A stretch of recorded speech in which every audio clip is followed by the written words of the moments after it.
What's up, YouTube? Sir Hunt's Reviews, and this is gonna be part 3 of Game of Thrones season 6 plot leak. This is gonna be the one that wraps it up. I know I've been saying it was gonna be 4, but I figured out that I could probably pretty much summarize the rest of what happens, supposedly what happens, in this video. All right, let's get right into things. Now, in my last video, I covered a little bit of what happens in King's Landing, what happens to the Lannisters, what's going on in the Riverlands, and what's going on in the North. In this video, I'm going to be covering what's going on at Castle Black, the nigga Jon Snow, what's going on with Bran, and what's going to happen in the final episode, like the final scene of the season. Mind you, spoiler warning, go ahead and back out of this video if you guys don't want to know anything, speculation or not. Just go ahead and skip past this, go watch one of the other videos, one of the Walking Dead videos. I'm going to try to start a vlog channel because I have a lot of opinions that I want to share with you guys about this drama shit that's been going on with YouTube. Some of these YouTubers, you know what I mean? Like, I'm not going to say any names, but if I do end up starting that vlog channel, let me know what you guys think about that down in the section. I'll comment on the shit that's going on with Matthew Santoro and Nicole Arbor, my take on that whole shit. I don't know if anybody really cares. People are coming to my channel obviously for Game of Thrones, Walking Dead, and shit like that, Star Wars, whatever. But if y'all think I should start a vlog channel, let me know, because I definitely would like to give my humorous motherfucking take on all that shit.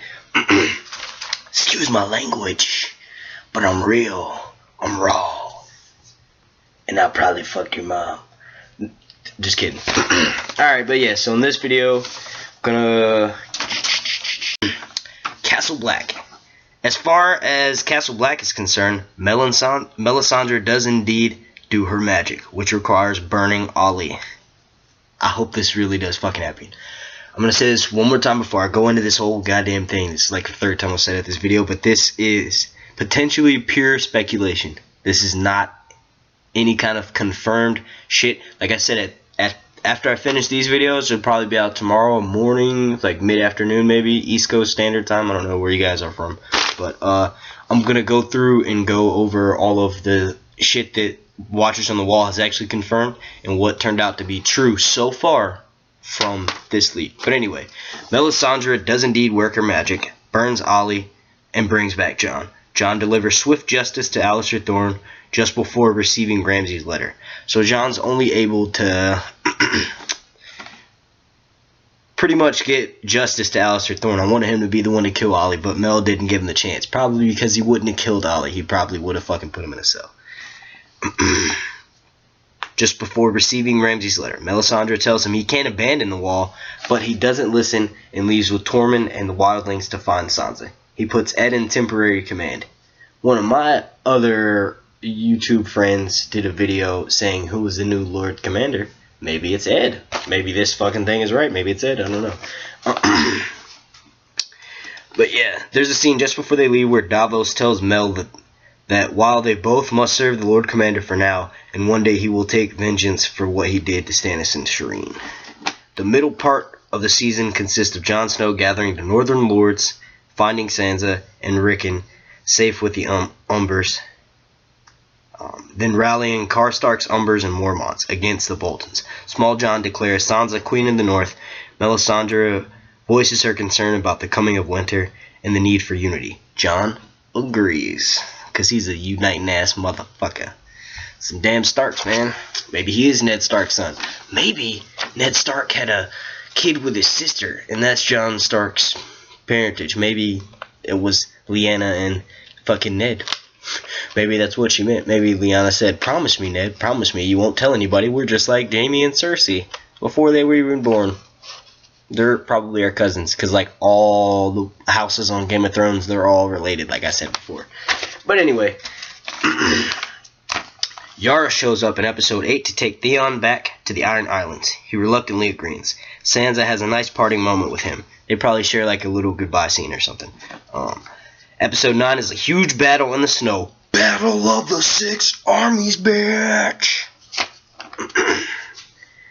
The northern armies and the wildlings behind Sansa and Jon taking on the Boltons. Jon gets a duel with Ramsay after Ramsay kills Tormund, but only injures him, while pussy-ass fuckboy ass Ramsay escapes. Apparently, it's a blizzard-like conditions. Most of the wildlings die in the fight, including Tormund and 1-1. That giant, the last giant, I guess, reminded me a bit of when the elves died. Who cares, dude? You're adding in your personal opinion on this article. The battle ends with Littlefinger shows up suddenly with an army from the Vale and to take the Boltons out entirely. Sansa orders Roose executed, which is carried out by Brienne of Tarth. The last full scene in the finale is Jon, Sansa, Mel, Davos, and the Northern Lords and Littlefinger inside Winterfell, arguing about what to do next. Rickon and Osha stay in the background.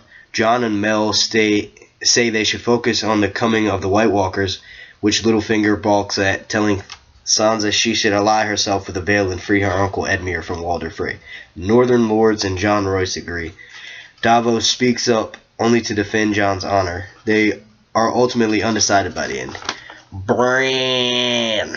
Last but not least. Nope, there's actually a little bit more. Bran. What's going on with him season 6? The first flashback that he has is of a young Ned Stark, Robert Baratheon, and Hodor fighting with wooden swords. Robert is bragging about how he could kick anyone's ass in a fight, then Ned disarms him. Robert is apparently angry at first, but then they both laugh it off. Bro moment. Then Robert talks about how he'll marry Lyanna, Ned's sister. Hodor just Robert about how... So wait, they're saying Hodor... This is before Hodor went, like, mentally challenged, I guess. Before Robert... I think I heard some rumor that the reason why Hodor only says Hodor and the reason why it's simple is because him and Robert were having a fight one time and Robert, like, bashed his head in with the end of an axe head or some shit like that. And ever since then, he's been, like, challenged. I don't know, though. Hodor just Robert and about how she would probably rather be with Rhaegar. Really? Really? So they're trying to say that there's a love triangle between Rhaegar Targaryen, Lyanna Stark, and Robert Baratheon. Robert whacks him in the head with his sword. Ned stops him from hurting Hodor any further, but the damage is done. Hodor can only say Hodor. Robert does seem apologetic, though. Okay, that's probably bullshit. We're definitely going to get the flashback with a young Ned. Obviously, the actor that they chose to play him is too young to play Ned Stark at the Tower of the Joy flashback. So it's going to be some kind of childhood scene Ned has probably with a young Robert Baratheon. I don't know who they cast to play Robert Baratheon, but they definitely have fully confirmed. HBO came out and said they cast a young Ned Stark. So he's going to be in a flashback. I don't know if it's going to be with Hodor and Robert. I know Robert will probably be a part of it, but I think it might actually have some of Ned Stark's actual brothers. Like one of his older brother and then his younger brother. You know, the guy that fucking disappeared. We know his name. Should I say it? Should I say it? Because Jon Snow, you know, he got a Benjen Stark. In the second flashback, Lyanna and Rhaegar share a secret kiss in the Harrenhal during a tournament. Lyanna is afraid someone will catch them, especially Robert. Rhaegar threatens to kill for Lyanna if he has to. Lyanna tells him to not act like that. The last flashback is the Tower of Joy, the one we've been waiting for a long motherfucking time. Ned Stark and Howland Reed ride up with 3 Kingsguard. The main one is... right up to 3 Kingsguard. The main one, these are the people protecting Lyanna Stark at the Tower of Joy.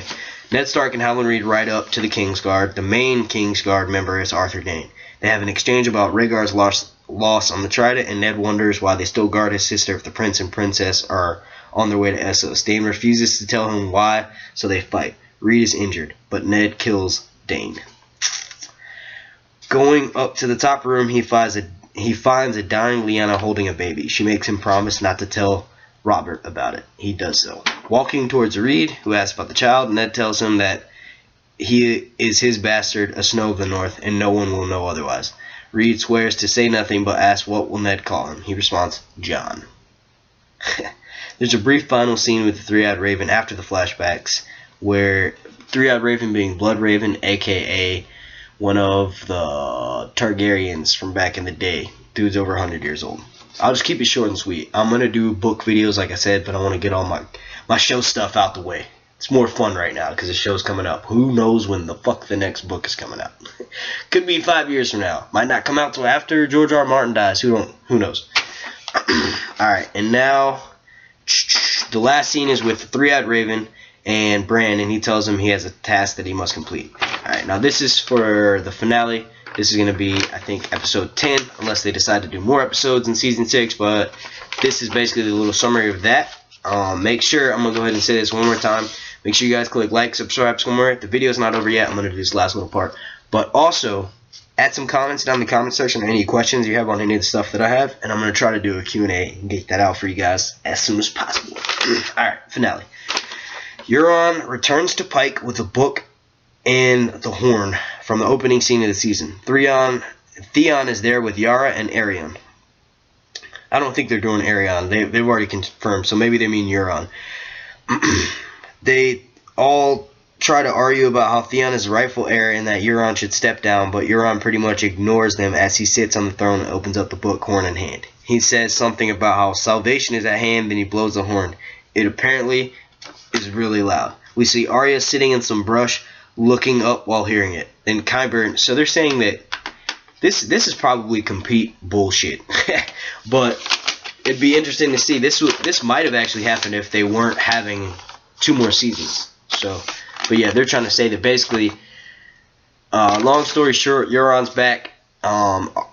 Yara thinks that her brother obviously should be in his rightful place, and he's like, nah, fuck that. He's sitting on the throne, opens up the book, blows the horn of winter. They hear it all the way back in Westeros because they're, let me double check. Yeah, they're in Pike, supposedly, is what this guy's saying.